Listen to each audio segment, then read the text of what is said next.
வணக்கம். நம்மளோட சிறகடைக்கு அசைச்சரில் வரக்கூடிய எபிசோட் எந்த மாதிரி விஷயம் நடக்க போகுது சொல்லி நம்ம இந்த விடல பார்க்கலாம். அண்ணாமலை மீனாக்கு ஒரு ஐடியா கொடுக்குறாங்க. இந்த மாதிரி ஏமாந்த விஷயத்தை பார்த்து, இந்த மாதிரி எனக்கு காசு கொடுத்து ஏமாற்றிட்டான் ஒருத்தன், அதாவது கிழிஞ்ச நோட்டை கொடுத்து ஏமாற்றிட்டான். நான் அடுத்த நாள் போயிட்டு நீங்கள் தான் கொடுத்தீங்க இந்த காசு, நீங்கள் திருப்பி வாங்கிக்கோங்க அப்படின்னு சொல்லி அண்ணாமலை சொல்கிறாரு. அப்போ அவன் இல்லைங்க, நான் அந்த காசை தரவே இல்லை அப்படின்னு சொல்லி ஏமாற்றிடுறாங்க.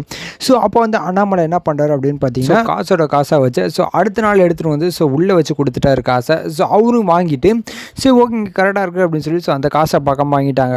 அப்போ அண்ணாமலை என்ன சொல்கிறார் அப்படின்னு பார்த்தீங்கன்னா, நம்மளை ஏமாத்துனவங்கள நம்ம திருப்பி ஏமாத்துறது தப்பே இல்லை மீனா, நீ யோசிச்சு பாரு, ஏதாச்சும் ஒன்றால் பண்ண முடியும் அப்படின்னு சொல்லி அண்ணாமலை சொல்லிட்டு இருக்காரு. இப்போ மீனா நினைக்கிறான், ஆமாம் இப்போ மாமா சொன்னது ஏதோ ஒரு கரெக்டாக இருக்கிற மாதிரி இருக்கு, நம்ம ஏதாச்சும் ட்ரை பண்ணி பார்ப்போம் அப்படின்னு சொல்லி யோசிச்சுட்டு இருக்காங்க. சரி என்ன பண்ணலாம் அப்படின்னு சொல்லி யோசிச்சுட்டு இருக்காங்க. ஸ்ருதி கிட்ட கேட்குறாங்க, என்ன பண்ணலாங்க, ஏதாச்சும் கொஞ்சம் ஐடியா இருந்தால் கொஞ்சம் சொல்லுங்கள், மாமா அந்த மாதிரி சொன்னாங்க, இதை வச்சு நம்ம ஏதாச்சும் பண்ண முடியுமா அப்படின்னு சொல்லி ஸ்ருதி கிட்ட கேட்குறாங்க.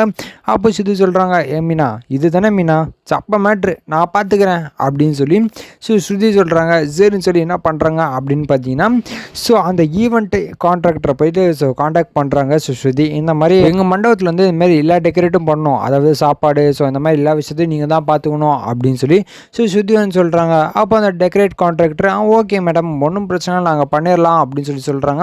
சரி மண்டபம் எங்கே இருக்குது, லொக்கேஷன் கொஞ்சம் அனுப்பிச்சி விட்றீங்களா, நான் நாளைக்கு பார்க்குறேன் அப்படின்னு சொல்லி அந்த ஈவெண்ட் கான்ட்ராக்டர் சொல்கிறாரு. சரின்னு சொல்லி ஸ்ருதி சொல்கிறாங்க. அது மாதிரி ஏதோ ஒரு மண்டபம் லொக்கேஷனை காமிச்சு இங்கே வந்துருங்க அப்படின்னு சொல்லி ஸ்ருதி சொல்கிறாங்க. சரின்னு சொல்லி இந்த ஈவெண்ட் மேனேஜர் வராங்க. வந்த உடனே என்ன நடக்குது அப்படின்னு பார்த்தீங்கன்னா, ஸ்ருதியும் ரெவியூ இருக்காங்க. இதான் எங்கள் மண்டபம், இந்த மண்டபம் நாங்கள் இப்போ தான் வாங்கியிருக்கோம், இதுக்கு முன்னாடி வேறு யார்கிட்ட இருந்துச்சு, இப்போ தான் நாங்கள் வாங்கியிருக்கோம். இந்த மண்டபத்துக்கு நீங்கள் தான் இல்லாமல் டெக்கரேட் கான்ட்ராக்ட் பண்ண போகிறீங்க, வேலையெல்லாம் பார்த்தா எனக்கு ரொம்ப பிடிச்சி போச்சு, அது இல்லாமல் போன வாட்டி ஒன்று பண்ணிங்க பாருங்கள், அந்த ஃப்ளவர் டெக்கரேஷன் அது வேறு மாதிரிங்க அப்படின்னு சொல்லி ரெவி சொல்லிகிட்டு இருக்காங்க. அப்போ சொல்கிறாங்க, ஆமாங்க அதெல்லாம் நான் தான் பண்ணது அப்படின்னு சொல்கிறாங்க. அதான் தெரியும், அதனால தான் உங்களை கூப்பிட்டேன் அப்படின்னு சொல்லி ரெவி சொல்லிகிட்டு இருக்காரு. சரிங்க நம்ம உள்ளே போய் பார்ப்போமா அப்படின்னு சொல்கிறாங்க.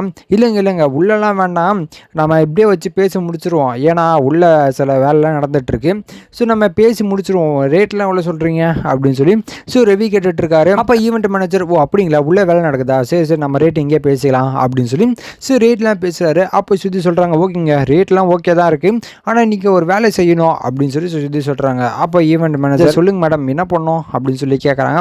அப்போ சுற்றி சொல்கிறாங்க, இங்கே பாருங்கள் நீங்கள் ஃபஸ்ட்டு டெபாசிட் பண்ணணும், நீங்கள் ஒரு 2.5 லட்ச ரூபா டெபாசிட் பண்ணால் உங்களுக்கு இந்த வேலை கன்ஃபார்ம் ஆகிடும், ஏன்னா பாதி பேர் ஏமாற்றிட்டு போயிடுறாங்க, அதனால ஒரு 2 லட்சம் டெபாசிட் பண்ணி வச்சுன்னா எங்களுக்கு கொஞ்சம் நம்பிக்கையாக இருக்கும், அதனால தான் அப்படின்னு சொல்கிறாங்க. அப்போ ஈவெண்ட் மேனேஜர் ஆமாம் மேடம் நீங்கள் சொல்கிறது கரெக்டு தான், ஒன்றும் பிரச்சனை இல்லை, நான் இப்போவே உங்களுக்கு ட்ரான்ஸ்ஃபர் பண்ணுறேன் அப்படின்னு சொல்லி ஈவெண்ட் மேனேஜர் சென்ட் பண்ணி விடுறாங்க. சென்ட் பண்ணி உடனே என்ன நடக்குது அப்படின்னு பார்த்தீங்கன்னா, காசும் வருது. வந்த உடனே மீனா வராங்க. வந்த உடனே என்ன சார் என்ன காசு கொடுக்காம ஏமாத்துறீங்களா அப்படின்னு சொல்லி கேட்குறாங்க. ஏய் நீ என்ன பண்ணிட்டு இருக்க அப்படின்னு சொல்லி அந்த ஈவெண்ட் மேனேஜர் கேட்குறாங்க. அப்போ ஸ்ருதி சொல்கிறாங்க, சார் என்ன சார் வேலை செஞ்சால் காசு கொடுக்கணும், அதுக்கு இந்த மாதிரிலாம் ஏமாற்றுவீங்களா நீங்கள், உங்களுக்கு காசு கொடுத்த மாதிரி தான் நாங்கள் அப்படின்னு சொல்லிட்டு இருக்காங்க. என்ன கூப்பிட்டு வச்சு ஏமாத்துறீங்களா நீங்கள் என்ன அப்படின்னு சொல்லி இந்த ஈவெண்ட் மேனேஜர் சத்தம் போட்டுட்ருக்காரு. இங்கே பாருங்கள் யாரும் ஒன்று ஏமாற்றலை, நீங்கள் கான்ட்ராக்டில் சைன் பண்ணியிருக்கீங்க பாருங்கள், இந்த மாதிரி 2 லட்ச ரூபாய் நான் உங்களுக்கு ஃப்ரீயாக தரேன்னு சொல்லி நீங்கள் சைன் பண்ணியிருக்கீங்க பாருங்கள், என்ன இதுக்கப்புறம் என்ன ப்ரூஃப் வேணும், நீங்கள் யாருக்கிட்ட என்ன வேணால் பண்ணிக்கோங்க அப்படின்னு சொல்லி மீனாவை ஏமாத்துற மாதிரி ஸ்ருதியும் ஏமாத்துறாங்க. ஈவெண்ட் மேனேஜருக்கு என்ன பண்ணுறேன்னு தெரியல, ரொம்ப கோபமாக வருது. இதுக்கப்புறம் எந்த மாதிரி விஷயம் நடக்க போகுது சொல்லி நான் அடுத்த வீடியோவில் உங்களுக்கு அப்டேட் பண்ணுறேன். அது வரைக்கும் நம்ம சேனல் சப்ஸ்கிரைப் பண்ணி பக்கத்தில் பெல் ஐக்கன் கிளிக் பண்ணி வச்சுக்கோங்க. நன்றி, வணக்கம்.